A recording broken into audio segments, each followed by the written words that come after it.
नमस्कार। मेरे स्वर्गीय पिताजी ने मुझे एक दफ़े बताया था कि जब पार्टीशन हुआ था, तकसीम हुई थी, बंटवारा हुआ था, विभाजन हुआ था, हिंदुस्तान और पाकिस्तान अलग अलग मुल्क बने थे, तब अमृतसर के रेलवे स्टेशन पर पानी के अलग अलग मटके रखे रहते थे। एक पर लिखा होता था हिंदू पानी, दूसरे पर लिखा होता था मुस्लिम पानी।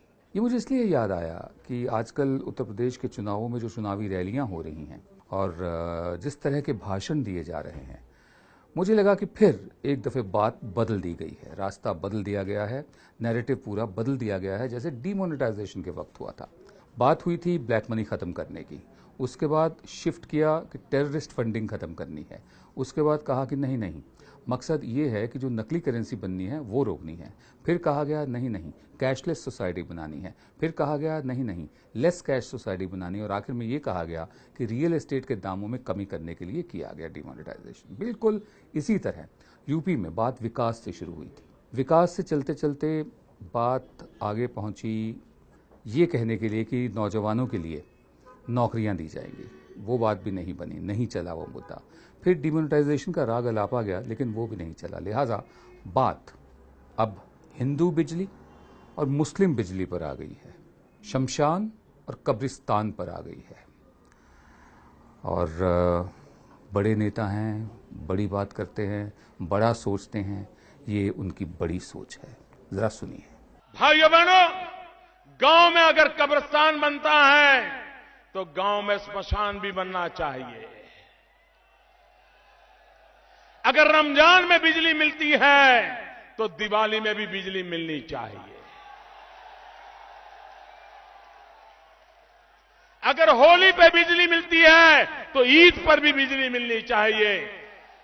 ऐसा नहीं है कि हमारे प्रधान सेवक अकेले हों जो इस तरह के कम्युनल डिवाइड की बात करें। बेशक उन्होंने आखिर में ये भी कह दिया कि अगर होली पर बिजली आती तो ईद पर क्यों नहीं, लेकिन एक लगा देने भर से भेदभाव मिट नहीं जाता। सवाल बेसिक ये है कि आपने बिजली जैसी चीज में मजहब क्यों डालने की कोशिश की। सिर्फ बिजली ही नहीं, इनके एक और सहयोगी अमित शाह, वो भी एक चुनावी रैली में लैपटॉप को मुस्लिम बनाम गैर मुस्लिम बना चुके हैं। जरा सुनिए।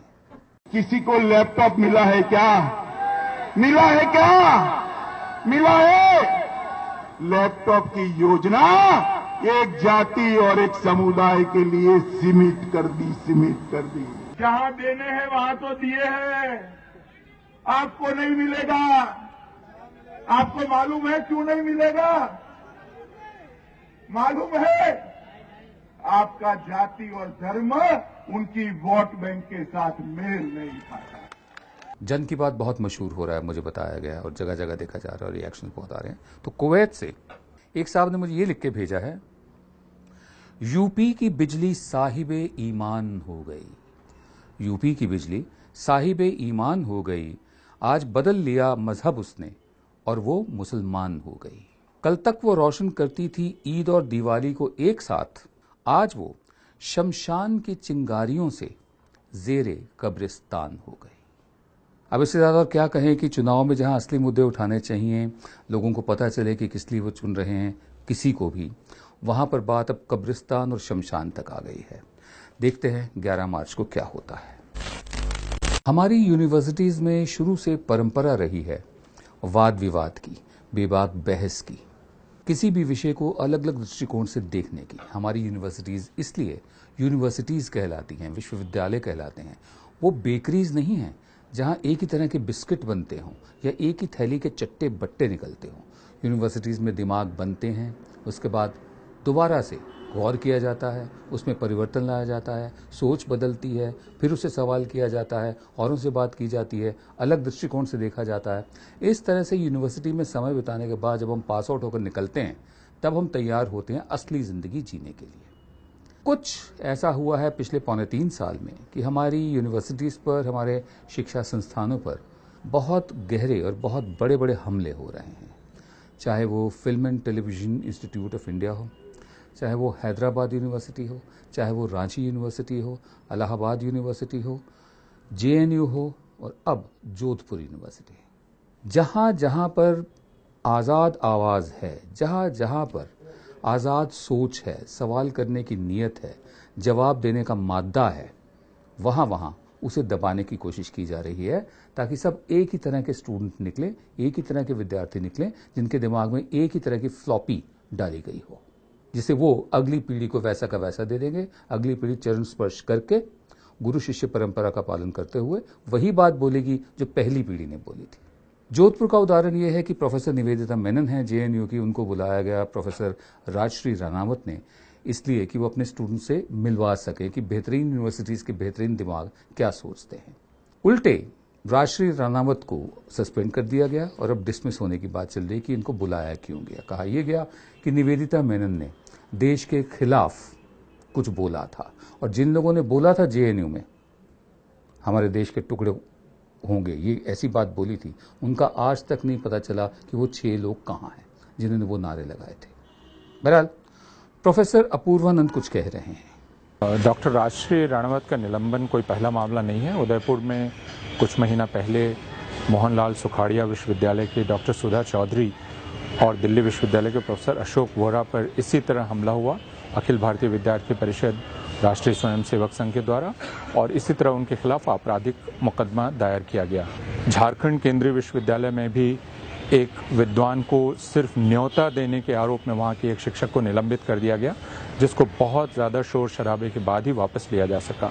गांधीनगर में कॉलेज की खबर यह है कि वहां एक शिक्षक को कारण बताओ नोटिस थमाई गई है, यह कहकर कि उन्होंने गलत आदमी को न्योता दिया है। दिल्ली विश्वविद्यालय में खुद हमें ऐसी खबर है कि वक्ताओं के नाम की जांच की जाती है। अब विश्वविद्यालयों की भारत में हालत ये हो गई है कि आप सिर्फ और सिर्फ उन्हीं लोगों को बुला सकते हैं जो एक खास किस्म के राष्ट्रवाद का समर्थन करते हैं, और किसी भी तरह की आलोचनात्मक बहस या विचार विमर्श की जगह अब विश्वविद्यालयों में नहीं है। इस तरह की शर्तें लगाई जाती हैं या इस तरह का अनुरोध किया जाता है कि आप संभल कर बात करेंगे, जिसका मतलब यह है कि भारत के विश्वविद्यालय स्वतंत्र विचार विमर्श और ज्ञान निर्माण की जगह अब नहीं रह जाएंगे और वे श्रेष्ठता खो बैठेंगे। अल्लामा इकबाल ने एक जगह लिखा है, वतन की फिक्र कर नादां, मुसीबत आने वाली है, तेरी बर्बादियों के मशवरे हैं आसमानों में, न समझोगे तो मिट जाओगे ए हिंदुस्तान वालों, तुम्हारी दास्तां तक न रहेगी दास्तानों में। प्रोफेसर निवेदिता मेनन क्या कहती है? अंग्रेजी विभाग का कॉन्फ्रेंस था और उसका थीम था नेशनलिज्म। मैंने अपने लेक्चर में राष्ट्रवाद की एक अवधारणा की आलोचना की, वो है आरएसएस की हिंदुत्ववादी अवधारणा। आलोचना 2 मुद्दों पे की मैंने। एक कि ये समावेशी नहीं है, हिंदुत्ववादी राष्ट्रवाद समावेशी नहीं है और सिर्फ हिंदुओं को राष्ट्र के नागरिक मानते हैं। दूसरी बात इस पे कि वो जो कहते हैं कि हिंदू सारे हमारे साथ हैं, ये गलत है, क्योंकि हिंदू धर्म के मानने वाले सारे हिंदुत्ववाद के साथ नहीं हैं। और तीसरी बात ये कि हिंदू धर्म में जहां तक जातिवाद और जाति की हिंसा है, हिंदू धर्म को भी हमें आलोचना करनी चाहिए। क्या आप कल्पना कर सकते हैं कि एक ऐसा बाग, एक ऐसा उद्यान, एक ऐसा गार्डन जिसमें सिर्फ एक ही तरह के फूल उगते हो, और इसे नीति बना दिया जाए कि इस देश में सिर्फ अब से सिर्फ एक ही तरह के फूल उगेंगे, सिर्फ एक ही तरह की विचारधारा चलेगी, लोग सिर्फ एक ही रंग के कपड़े पहनेंगे, एक ही तरह के कपड़े पहनेंगे, एक ही बोली बोलेंगे। ये एकता नहीं है, ये एक रूपता थोपने का सवाल है। एक रूपता, यूनिफॉर्मिटी थोपे जाने की बात है। हमारी एकता हमारी विविधता में ही है।